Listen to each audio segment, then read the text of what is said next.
جوڑو، واعفو عمن ظلم، جو تمہارے اوپر ظلم کرے اس کو معاف کرو، اور واحسن الی من اساء الیک، جو تمہارے ساتھ برائی کرے اس کے ساتھ کیا کرو؟ اچھائی کرو۔ آج ہمارے اخلاق کیا ہے؟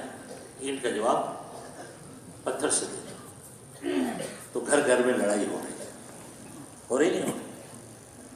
تو ہمارا ایک دوست تھا، بہت ہو گیا، وہ کہتا تھا دین سے دوری ہر گھر میں جنگ ضروری ہے، دین سے دوری ہر گھر میں جنگ ضروری ہے۔ وہ تو دین ہوگا جو بتلائے گا کہ کس کا کیا حق ہے۔ تو ہم اپنے اخلاق کو حضور پاک صلی اللہ علیہ وسلم کے بتلائے ہوئے اخلاق کے مطابق بنانے کی کوشش کریں گے انشاءاللہ۔ اور میرے دوستوں، جس کا جو حق ہمارے ذمہ ہے اس کو ادا کریں۔ ایک صحابی کا واقعہ آتا ہے رضی اللہ تعالیٰ عنہ، ان کے والد کا انتقال ہو گیا، تو دوسرے صحابی کے پاس گئے کہ میرے والد کا انتقال ہو گیا، کہ ان کی ڈائری میں لکھا ہے آپ نے ان کا 10 لاکھ قرضہ دینا۔ کتنا؟ آج کے زمانے کے، اس زمانے کے، اس زمانے جب سونے چاندی کے سکے ہوتے تھے، اب ان کا وزن کرے تو آج کل کتنے بنیں گے؟ اربوں خربوں روپے بن جائیں گے۔ تو صحابی کہتے ہیں بیٹا جب چاہو آ کے لے لیں، اس وقت بینک تو تھے نہیں، اچھا بھی آن لائن کرا دیں، سونے چاندی کے سکے ہوتے تھے، تو بیٹا جب چاہو آ کے لے لینا۔ تو دوبارہ کسی موقع پر ڈائری کو غور سے دیکھا تو پتہ چلا کہ وہ تو غلطی ہو گئی، تو میرے والد نے ان کا 10 لاکھ قرضہ دے دیا کہ یہ معاف کرنا، غلطی ہو گئی، وہ تو میرے والد نے آپ کا 10 لاکھ قرضہ دیا کہ یہ میں نے معاف کر دیا، کہ نہیں معاف نہیں کروانے آیا، میں بیٹا ہوں، اولاد ہوں، میں ادا کروں کہ اچھا بیٹا جب ہوں دے دیں۔ یہ نہیں کہ اب گریبان پکڑ کے بٹھا رہے ہیں کہ پہلے تو انکار کر رہا تھا، اقرار کر رہا ہے، چلیے دے، کہ نہیں جب ہوں دے دیں۔ اب ان کے پاس مال غنیمت میں ایک زمین آئی، زمین ہلکی تھی، تو ان سے کہا کہ میرے پاس یہ زمین کا ٹکڑا آیا ہے، اگر آپ کسی یعنی قیمت کی عوض میں لینا چاہیں تو ٹھیک ہے دے دو۔ اب زمین لی تو کیا کیا؟ جا کے نماز پڑھی، نماز پڑھ کے دعا کی اور خادم سے کہا یہاں کھدائی کرو۔ خادم غلام سے کھدائی کی تو پانی کا چشمہ جاری ہو گیا، تو جو بنجر زمین تھی کیا ہو گئی؟ سرسبز ہو گئی، چونکہ انہوں نے اعمال کے ذریعے اللہ کے خزانوں سے لینا سیکھ لیا تھا، اس لیے آپس میں جھگڑا کوئی نہیں۔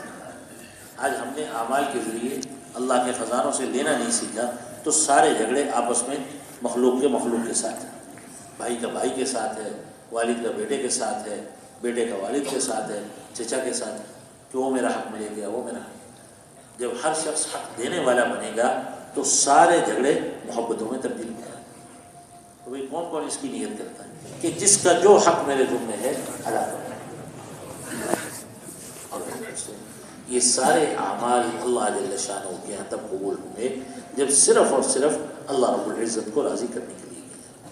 اگر اللہ کی رضا کے علاوہ کوئی جذبہ ہوا تو کوئی عمل بھی اللہ کے ہاں قبول نہیں ہوگا۔ حضرت جی رحمۃ اللہ علیہ سے پوچھا گیا کہ حضرت 5ویں نمبر سے کیا چاہا جاتا ہے؟ فرمایا نیتوں کو صحیح کرنے کی کوشش کرتے رہنا، ہر موقع پر اپنی نیت کو ٹٹولتے رہنا کہ میں یہ عمل کیوں کر رہا ہوں، اللہ کے لیے کر رہا ہوں یا کسی اور غرض سے کر رہا ہوں۔ بعض دفعہ شیطان شروع میں نیت خراب کراتا ہے، بعض دفعہ درمیان میں، بعض دفعہ آخر میں، اور بعض دفعہ عمل کرنے کے سالوں بعد نیت خراب کروا دے۔ تو جیسے وہ واقعہ آتا ہے کہ بھائی اس سرائی میں پانی پلاؤ جو ہے تیسرے حج میں لایا تھا، 3 حج تو گئے۔ اب ہمارے یہاں کیا ہوتا ہے، وہ فلاں ملک کی کارگزاری میں گیا تھا، یہ ہوا تھا، وہ ہر موقع پر اپنی نیت کو ٹٹولے۔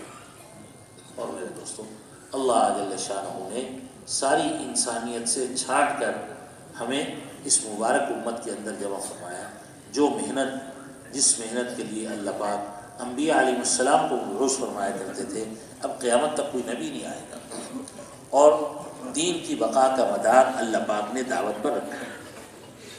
وہ کیسے کہ پہلے انبیاء علیہ السلام تشریف لاتے، اپنی امتوں پر محنت کرتے تو دین زندہ ہوتا۔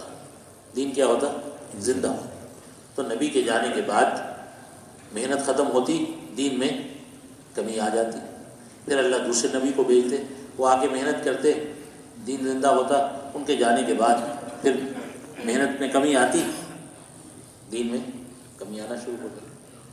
تو اس سے کیا پتہ چلا کہ دین کی بقا کا مدار دعوت کی محنت پر ہے۔ دعوت کی محنت ہوگی تو دین زندہ رہے گا، دعوت کی محنت ختم ہوگی تو دین بھی مٹنا شروع ہو جائے گا۔ تو اللہ پاک نے نبیوں کے سلسلے کو حضرت محمد صلی اللہ تعالیٰ علیہ وسلم پر مکمل فرمایا۔ اب قیامت تک کوئی نبی نہیں آئے گا، تو یہ جو نبیوں والی محنت تھی وہ اللہ پاک نے اس ساری کی ساری امت کے ذمہ لگا دی کہ اب قیامت تک ہی آنے والی انسانیت کی رہبری کون کرے گا کہ میرے حبیب کے امت ہی کریں۔ اس لیے یہ امت دنیا میں تو سب سے اخیر میں آئی ہے، جنت میں سب سے پہلے جائے۔ اور فرمایا ایک صبح یا ایک شام اللہ کے راستے میں لگا دینا، دنیا و ما فیہا سے۔ اور سب سے بڑے داعی اللہ پاک خود ہیں۔ سب سے بڑے داعی کون ہیں؟ اللہ پاک خود ہیں۔ اللہ دعوت دے رہے ہیں، واللہ یدعو الی الجنۃ والمغفرہ، واللہ یدعو الی دار السلام۔